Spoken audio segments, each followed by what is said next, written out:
अस्सलाम वालेकुम my dear students. आज की इस वीडियो में हम सेकंड ईयर फिजिक्स के यूनिट नंबर 21 में से एक टॉपिक पढ़ने जा रहे हैं जिसका नेम है मास स्पेक्ट्रोग्राफ। तो चलिए स्टार्ट करते हैं आज का लेक्चर। ये टॉपिक इस चैप्टर का इंपॉर्टेंट लॉन्ग क्वेश्चन है। वीडियो थोड़ी सी लेंथी होगी क्योंकि इस वीडियो में हम एक एक पॉइंट को डिटेल के साथ डिस्कस करेंगे। तो चलिए वीडियो को स्टार्ट करते हैं, वीडियो को लास्ट तक देखिएगा। तो स्टार्ट करते हैं मास स्पेक्ट्रोग्राफ की डेफिनेशन से। मास स्पेक्ट्रोग्राफ क्या होता है? मास स्पेक्ट्रोग्राफ हमारे पास एक ऐसी डिवाइस होती है जिसे हम यूज करते हैं आइसोटोप्स को सेपरेट करने के लिए। ठीक है, एक ऐसी डिवाइस जिसको आइसोटोप्स को सेपरेट आउट करने के लिए यूज किया जाता है, उस डिवाइस का नेम है हमारे पास मास स्पेक्ट्रोग्राफ। ठीक है, तो इसलिए यहाँ पे लिखा it is a device which separates the isotopes. एक ऐसी डिवाइस जो आइसोटोप्स को सेपरेट कर देती है।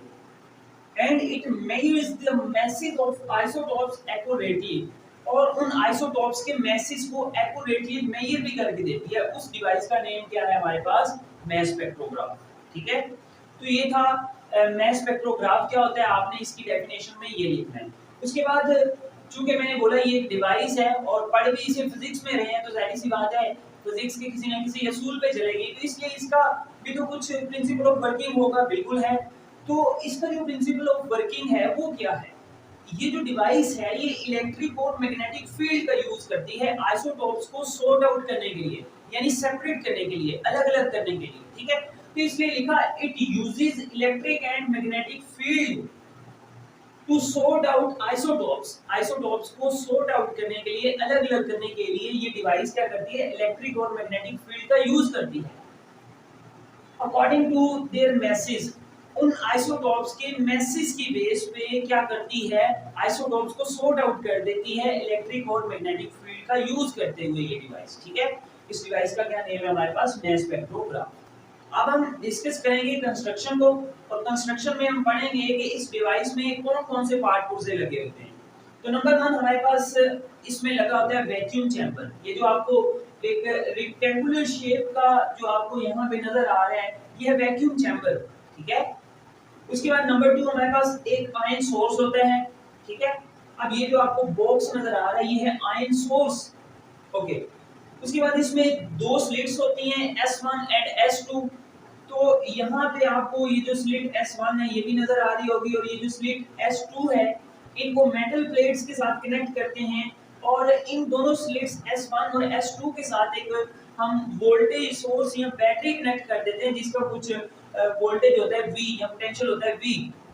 ओके, उसके बाद नंबर 4 पे हमारे पास डिटेक्टर होता है, यानी यहाँ पे हम एक डिटेक्टर लगा देते हैं।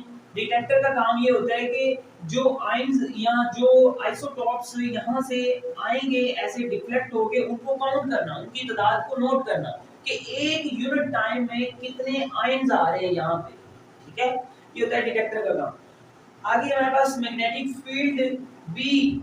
अब यहाँ पे हम एक मैग्नेटिक फील्ड भी अप्लाई करते हैं जो इस वैक्यूम चैम्बर के प्लेन के परपेंडिकुलर होता है। तो ये जो आपको ब्लैक ब्लैक से डॉट नजर आ रहे हैं ये क्या है? ये मैग्नेटिक फील्ड है, और ये परपेंडिकुलर है वैक्यूम चैम्बर की। इसकी डायरेक्शन क्या है? Perpendicular to the vacuum chamber या फिर आउट ऑफ द पेज। ठीक है, तो इसलिए लिखा कि ये जो ब्लैक डॉट्स हैं ये हमारे पास मैग्नेटिक फील्ड, और इनकी डायरेक्शन क्या है? Out of the page. अगर क्रॉस होगा तो इनटू द पेज, डॉट का मतलब है आउट ऑफ द पेज, ऐसे बाहर की तरफ। ओके, तो ये हो गया हमारे पास कंस्ट्रक्शन। अब हम बात करते हैं कि मास स्पेक्ट्रोग्राफ की जो वर्किंग है वो क्या है। ठीक है, तो वर्किंग में सबसे पहले हम डिस्कस करेंगे कि ये जो आयन सोर्स है इसका क्या काम होता है। तो इसका काम बच्चों ये होता है कि इसमें हम एक एलिमेंट लेते हैं जिनके आइसोटोप्स को सेपरेट आउट करना होता है। उस एलिमेंट को एज अ सैंपल हम यहाँ पे रख देते हैं। तो फर्ज किया कि मेरे पास कोई भी एक एलिमेंट था, मैंने उसको यहाँ पे रख दिया। ठीक है, और अब इस आयन सोर्स का क्या काम है? आयन सोर्स ने इस एलिमेंट को इसके जो आइसोटोप्स हैं उनको वेपराइज करना है। उनको वेपराइज करने के बाद उनको पॉजिटिव और नेगेटिव आयंस में अलग अलग कर देना है, और उन आइसोटोप्स के जो नेगेटिव आयंस हैं उनको हम सेपरेट कर लेंगे। ठीक है, क्योंकि हमारा काम है सिर्फ पॉजिटिव आयंस के साथ। और जो पॉजिटिव आयंस होंगे, जो पॉजिटिव आयंस यहाँ पे होंगे जिन पे पॉजिटिव चार्ज होगा, वो क्या करेंगे? वो ऐसे ऊपर की तरफ अट्रैक्ट होना शुरू हो जाएंगे। ठीक है, क्यों? क्योंकि ये जो स्लिट S2 है यहाँ पे नेगेटिव पोटेंशियल है, यहाँ पे नेगेटिव पोटेंशियल की वजह से ये जो स्लिट S2 है इन आयंस को क्या करेगी, अपनी तरफ अट्रैक्ट करेगी।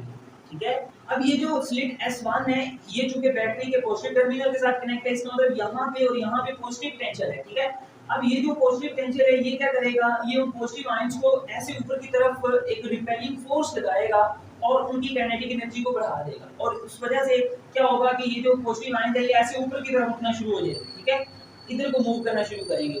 ओके, अब आगे S2 स्लिट लगी हुई है, उसको नेगेटिव पोटेंशियल के साथ कनेक्ट किया हुआ है, यहाँ पे नेगेटिव पोटेंशियल है, तो ये नेगेटिव पोटेंशियल क्या करेगा, इनकमिंग पॉजिटिव आयंस को और ज्यादा अट्रैक्ट करेगा। ठीक है, वेलोसिटी उनकी बढ़ा देगा क्योंकि उनकी काइनेटिक एनर्जी में गेन आ जाएगा। ठीक है, तो उसके बाद क्या होंगे, ये पॉजिटिव आयंस ऐसे वैक्यूम चैम्बर में एंटर हो जाएंगे। ठीक है, तो इतने से पोर्शन का काम क्या है, उन पॉजिटिव आयंस को यहाँ से निकाल के एक्सेलरेट कराना, उनकी काइनेटिक एनर्जी में गेन लाना। ठीक है, इस दोनों स्लिट्स का ये काम है, और आयन सोर्स का काम क्या है, पॉजिटिव आयंस को प्रोवाइड करना। ओके, अब ये हो किस वजह से रहा है, इस वोल्टेज सोर्स की वजह से। तो यहाँ पे जो इलेक्ट्रिक पोटेंशियल है वो है VE, क्योंकि वोल्टेज है हमारे पास है या पोटेंशियल है V, और फर्ज किया कि उन पॉजिटिव आयंस पे जो चार्ज है वो उतना ही है जितना एक इलेक्ट्रॉन पे होता है, यानी E। तो इसलिए हम कह सकते हैं कि यहाँ पे जो हमारा इलेक्ट्रिक पोटेंशियल है VE, वो क्या कर रहा है, वो एक्चुअली यहाँ पे हमारे पॉजिटिव आयंस को एक्सेलरेट कर रहा है, उनकी काइनेटिक एनर्जी में गेन ला रहा है, काइनेटिक एनर्जी बढ़ा रहा है। तो इसलिए हमने वर्किंग में लिखा कि kinetic energy is equals to electric potential VE। Okay, अब काइनेटिक एनर्जी होती क्या है हमारे पास, ये आप लोगों को पता है बच्चों, ये होती है 1/2 mv² is equals to VE।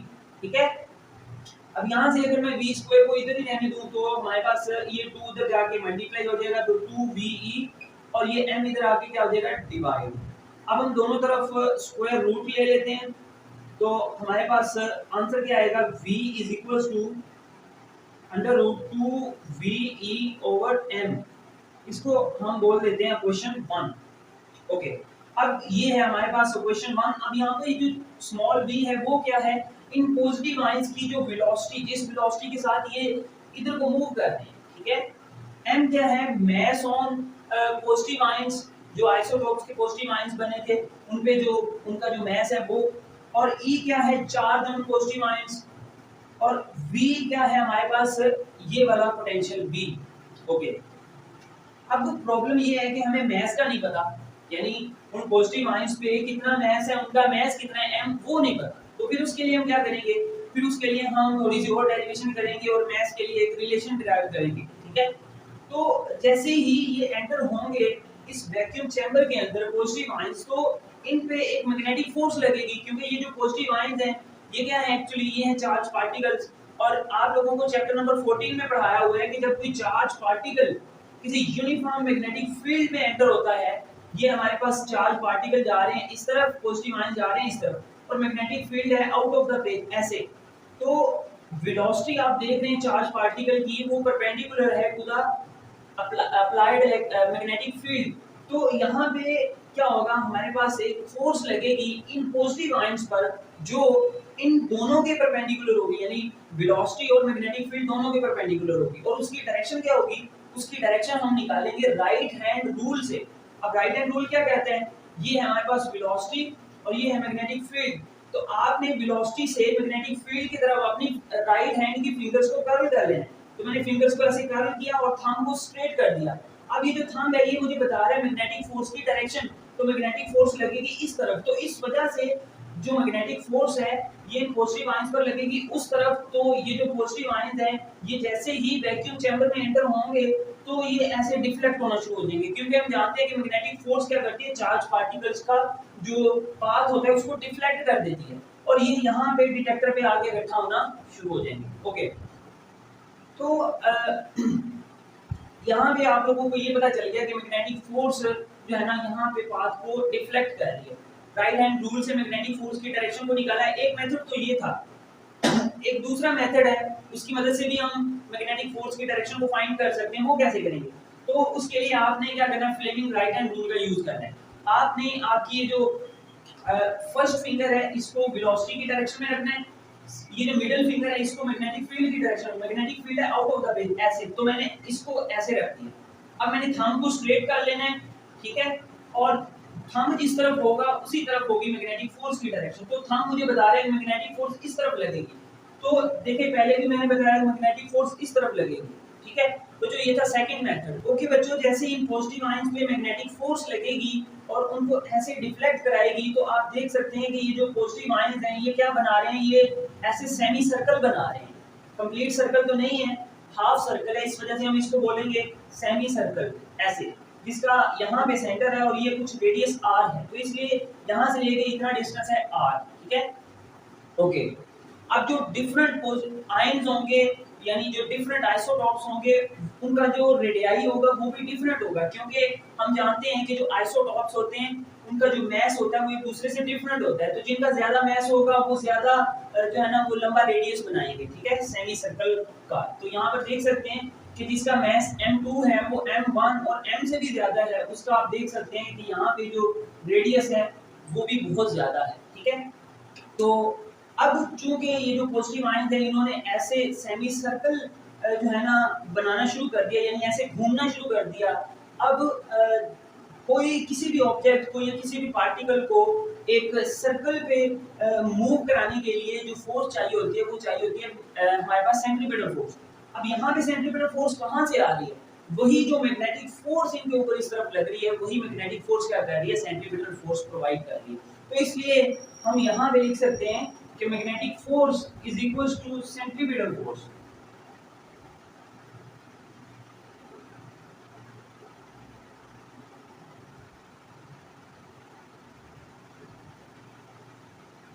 Okay, अब मैग्नेटिक फोर्स क्या होती है हमारे पास, वो होती है एफ एम, और सेंट्रीपिटल फोर्स क्या होती है वो होती है एफ सी। अब मैग्नेटिक फोर्स क्या होती है, मैग्नेटिक फोर्स आपको पता है होती है हमारे पास Q into V cross B, ठीक है। तो इसको जब आप ओपन करेंगे तो हमारे पास मैग्नेटिक फोर्स आ जाएगी Q V B sine theta. Here theta is the angle between velocity and magnetic field, और जैसा कि हमें पता है कि वेलोसिटी मैग्नेटिक फील्ड, फर्ज किया वेलोसिटी इस तरफ है, मैग्नेटिक फील्ड है ऐसे, तो दोनों एक दूसरे के क्या है बच्चों, परपेंडिकुलर।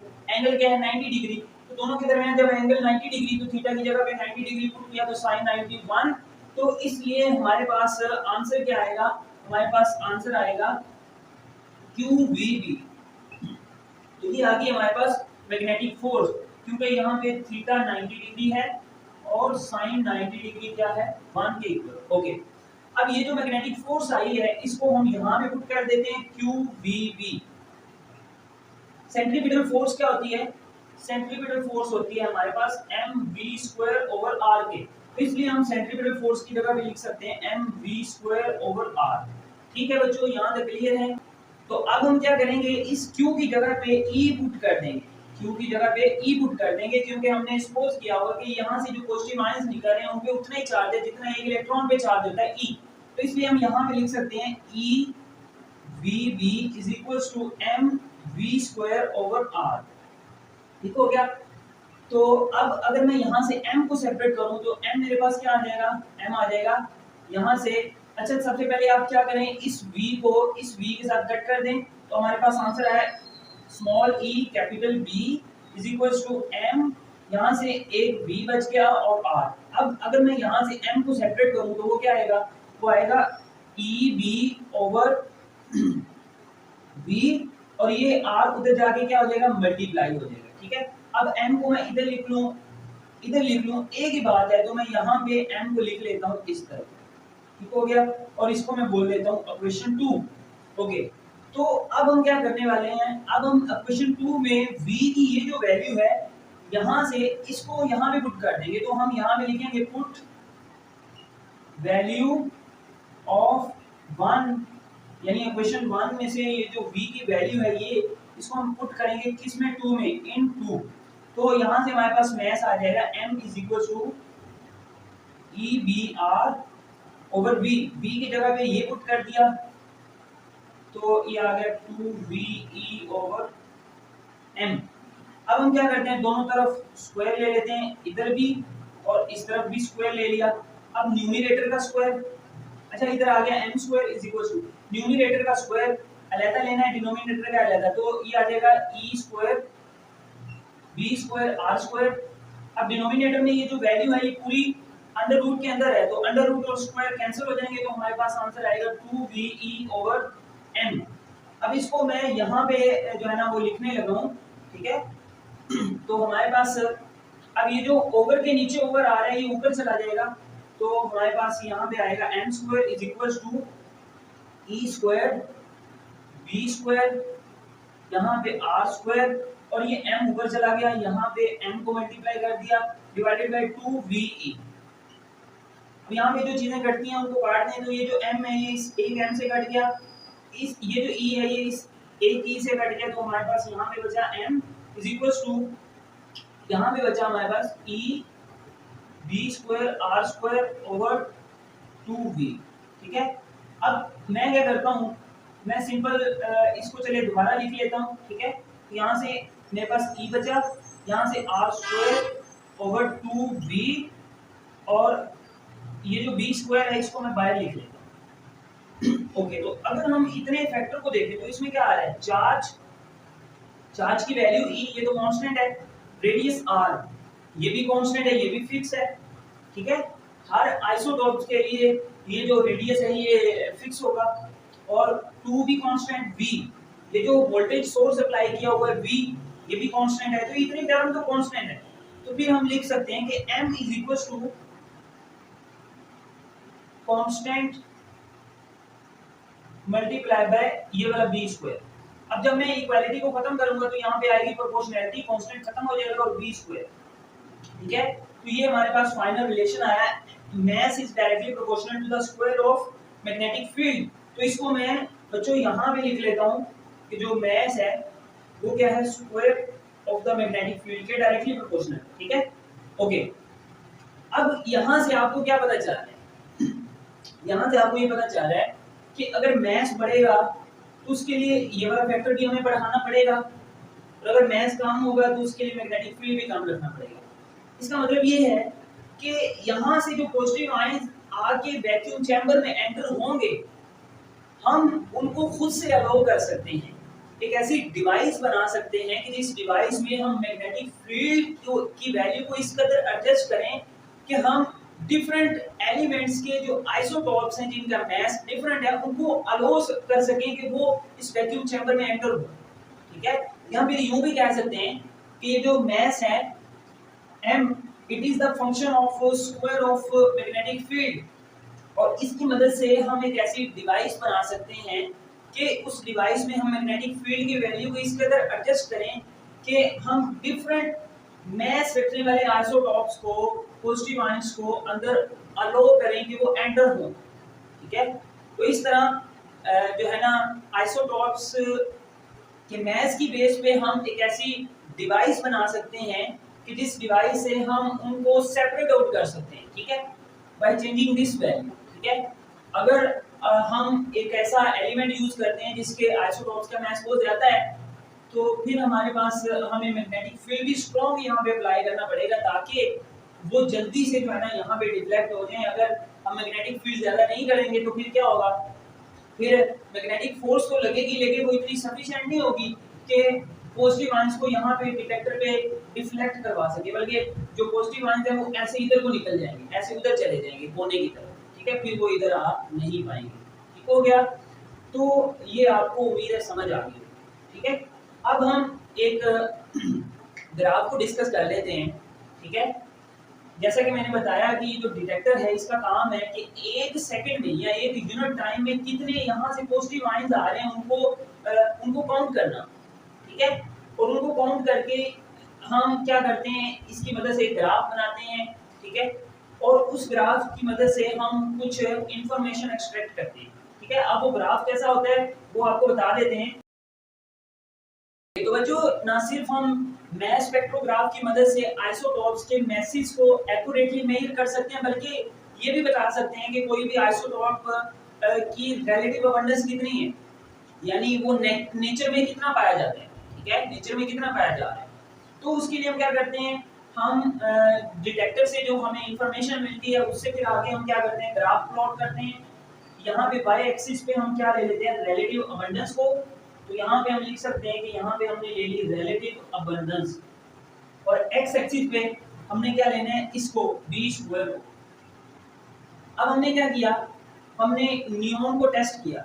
नियॉन के 3 आइसोटॉप्स होते हैं, नियॉन 1020, नियॉन 1021, नियॉन 1022।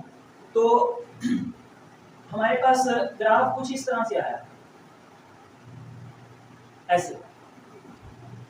ये था हमारे पास, ये जो पीक थी ये आ रही थी नियॉन 1020 की, और ये छोटी सी पीक आ रही थी नियॉन 1021 की, और ये थोड़ी सी बड़ी नियॉन 1021 से और नियॉन 1020 से छोटी थी, ये आ रही थी पीक हमारे पास नियॉन 1022 की। ठीक है, सॉरी।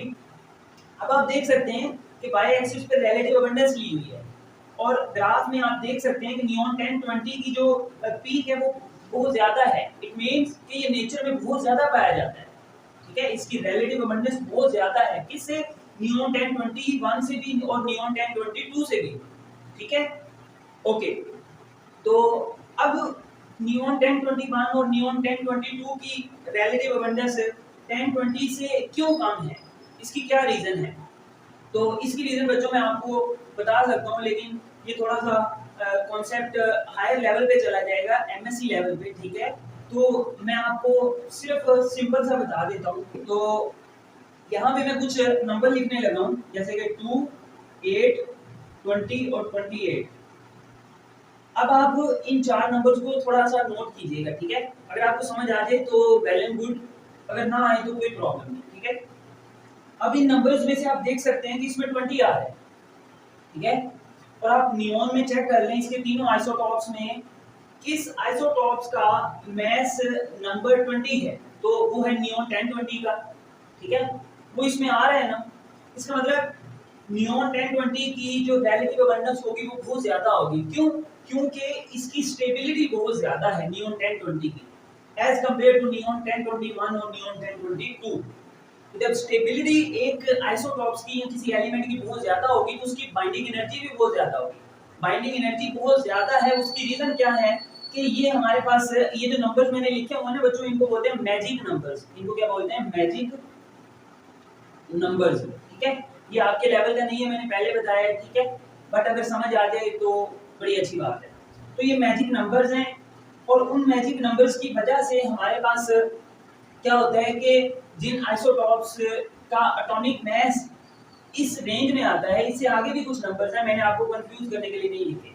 तो इसमें चूंकि 20 आ रहा है और 20 यहाँ पे है नियॉन 1020 में, तो इस वजह से इसकी स्टेबिलिटी बहुत ज्यादा है, इसकी बाइंडिंग एनर्जी बहुत ज्यादा है नियॉन 1020 की उन दोनों से। और अगर बाइंडिंग एनर्जी बहुत ज्यादा है तो इसका मतलब हमें न्यूक्लियस में से न्यूक्लियॉन्स को निकालने के लिए बहुत ज्यादा एनर्जी चाहिए, बहुत ज्यादा एनर्जी चाहिए। इसका मतलब तो फिर यही है ना कि न्यूक्लियस बहुत ज्यादा स्टेबल है, और अगर कोई न्यूक्लियाई या न्यूक्लियस बहुत ज्यादा स्टेबल है तो फिर उसकी रिलेटिव अबंडेंस भी बहुत ज्यादा होती है, वो नेचर में बहुत ज्यादा कसरत से पाया जाता है। ठीक है, इस वजह से इसकी जो पीक है वो बहुत ज्यादा है एज कंपेयर टू नियॉन 1021 और नियॉन 1022। मुझे यही था आज का आपका टॉपिक। अगर आप लोगों को अभी भी कोई कंफ्यूजन है तो आप नीचे कमेंट सेक्शन में पूछ सकते हैं। आज की वीडियो के लिए इतना ही, मिलते हैं किसी और वीडियो में, तब तक के लिए अल्लाह हाफिज।